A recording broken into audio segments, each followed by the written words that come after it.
the legend of Saint Nicholas. Saint Nicholas was born in 270 AD in Batara, Lycia, into a wealthy Christian family. Lycia was part of the Roman Empire during a time period where each new emperor could make things better or worse for Christians who were living their faith.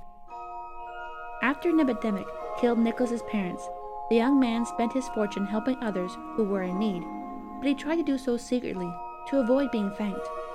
One such instance was when a poor man and his 3 daughters were in grave danger. With no dowries for the young women in order to be married, and owing a debt, the poor man was faced with the prospect of his 3 daughters being sold into slavery. And then, mysteriously, 3 bags of money fell down the chimney of the poor man's house, saving his daughters from slavery and providing each with a dowry so they could be married. Nicholas became a priest, but was quickly made a bishop despite being a young man. He continued to do his acts of charity and kindness towards others, though persecution against Christians was rising as Emperor Diocletian ordered for arrests and many Christian churches were burned down. When his own church was attacked in Myra, Nicholas was arrested and imprisoned. There he remained for many years, with no contact with anyone, and the guards taunting him that he was the only Christian left alive.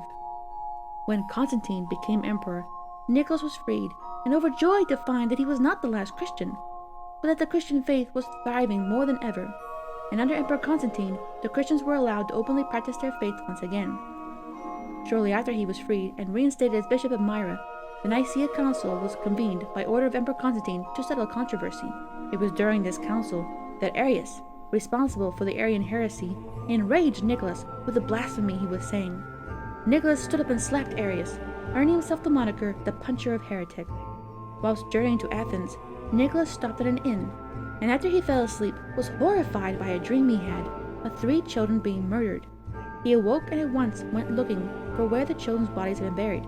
Praying over their corpses, the townsfolk were amazed to see the children brought back to life, and their murderer was arrested.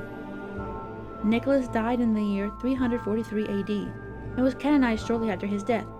He became the patron saint of children, and his feast day, December 6th, is celebrated by children hanging their stockings or putting out their shoes to be filled by the good saint. Now wait, you may ask, how did St. Nicholas become the Santa Claus we know today?